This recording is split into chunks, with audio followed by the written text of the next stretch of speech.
أعوذ بالله من الشيطان الرجيم بسم الله الرحمن الرحيم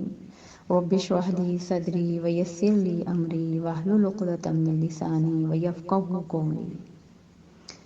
آج کی یہ آڈیو جو ہے اس چیز سے متعلق ہے کہ کیا قرآن کو سمجھ کر پڑھنا ضروری ہے۔ قرآن مجید اللہ سبحانہ و تعالیٰ کی آخری کتاب، آخری پیغام اور وحی ہے جو اللہ کے آخری نبی حضرت محمد صلی اللہ علیہ وآلہ وسلم پر نازل کی گئی۔ اور کتنی خوبصورت بات ہے کہ اس کتاب کا موضوع خود انسان ہے، جیسا کہ سورہ انبیاء کی آیت نمبر 10 میں ہے کہ لَقَدْ أَنزَلْنَا إِلَيْكُمْ كِتَابًا فِيهِ ذِكْرُكُمْ أَفَلَا تَعْقِلُونَ۔ اے لوگو، ہم نے تمہاری طرف ایسی کتاب بھیجی ہے جس میں تمہارا ہی ذکر ہے، کیا تم عقل سے کام نہیں لیتے؟ قرآن وہ بابرکت کتاب ہے جو کہ فرقان یعنی حق اور باطل میں فرق کرنے والی کتاب ہے، الہدا یعنی مکمل رہنمائی اور ہدایت والی کتاب ہے، احسن الحدیث یعنی بہترین کلام ہے، الذکر یعنی نصیحت اور یاد دہانی ہے، احسن تفسیرہ بہترین انداز میں اپنی بات کو بیان کرنے والی ہے، زادتہم ایمانہ ایمان میں اضافہ کرنے والی ہے۔ تو کیا قرآن کی یہ ساری نعمتیں ایک انسان کے لیے بھی حاصل کرنا ممکن ہے؟ یہ اسی صورت میں ممکن ہے جب ہم قرآن کو پڑھنے کے ساتھ ساتھ اس کو سمجھنے کی کوشش کریں، اس کے معنی پر غور و فکر کریں اور پھر اس پر عمل کرنے کی کوشش کریں۔ الحمدللہ اس وقت قرآن دنیا میں سب سے زیادہ پڑھی جانے والی کتاب ہے، لیکن افسوس کہ قرآن مجید سب سے زیادہ نہ سمجھ کر پڑھی جانے والی کتاب ہے۔ ہم مسلمانوں نے قرآن مجید کو سمجھ کر پڑھنا چھوڑ دیا، اسی لیے قرآن اور مسلمان کا جو لگاؤ ہے وہ وقت کے ساتھ ساتھ کم ہوتا چلا گیا۔ اور یہ بہت افسوس کی بات ہے کہ ہم قرآن مجید پڑھتے بھی ہیں لیکن اس کے باوجود نہ ہمارا دل بدلتا ہے،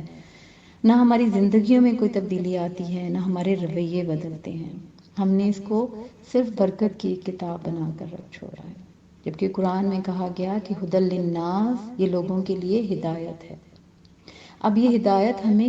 کس صورت میں ملے گی؟ یہ ہدایت ہمیں اسی صورت میں ملے گی جب ہم قرآن کو پڑھنے کے ساتھ ساتھ اس کے معنی پر غور کریں گے، اس کے معنی کو سمجھنے کی کوشش کریں گے، اللہ کے احکامات اس کتاب میں ہمارے لیے کیا ہیں ان کو سمجھنے کی کوشش کریں گے، اور اس کے ساتھ یہ کوشش کریں گے کہ اپنی زندگیوں میں عملی طور پر بھی،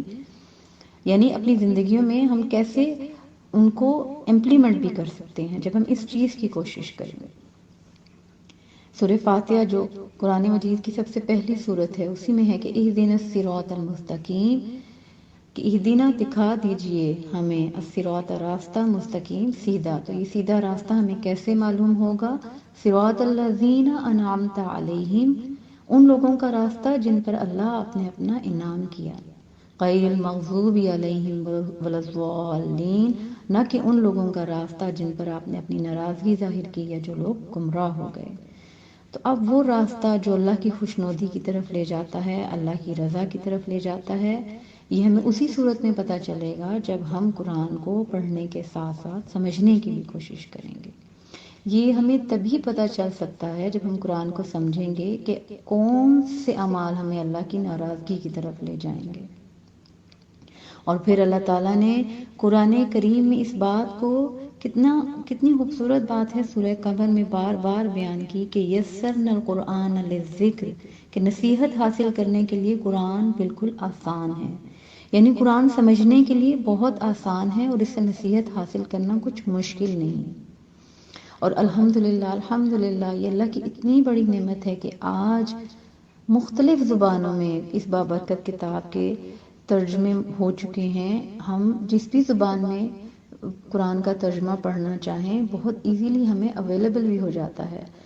تو پھر جو بھی زبان ہمارے لیے آسان ہو، خواہ وہ انگلش ہے، خواہ وہ اردو ہے یا کوئی اور زبان ہو، اس چیز کی کوشش کرنی ہے کہ ہم اس کا لفظی ترجمہ تلاوت کے ساتھ ساتھ اس کا لفظی ترجمہ ضرور کریں، خواہ ایک آیت ہی کیوں نہ ہو۔ اور پھر احادیث سے ہی ہمیں پتہ چلتا ہے کہ بہت بابرکت ہے وہ عمل، خواہ وہ تھوڑا ہی کیوں نہ ہو لیکن ریگولر ہو، ڈیلی بیسس پہ ہو۔ تو اس آڈیو کا مقصد ہی یہی ہے کہ ہم قرآن پاک کی تلاوت کرنے کے ساتھ ساتھ اپنا یہ معمول بنا لیں کہ خواہ قرآن کی ایک آیت ہی کیوں نہ ہو، ہم اس دعا، اس نیت کے ساتھ یہ کوشش کریں گے کہ ہم قرآن کو ترجمے سے پڑھیں تاکہ ہمیں پتہ چلے کہ اللہ کے احکامات ہمارے لیے کیا ہیں،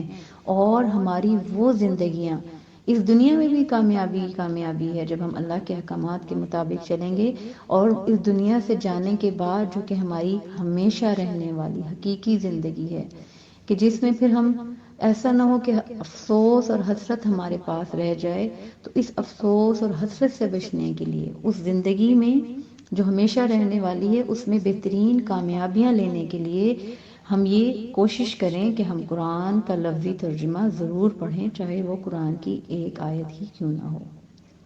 تو جو کچھ بھی بتایا، جو بھی اچھی بات کی، وہ سب اللہ کی مہربانی، اور جو بھی کمی اور کوتاہی ہے وہ سب اپنی ذات کی وجہ سے، اس پر اللہ تعالیٰ معافی والے معاملے فرما دے۔ جزاک اللہ خیر، اور اللہ تعالیٰ بہترین عمل کرنے والا بنائے۔ وآخر دعوانا ان الحمد للہ رب العالمین۔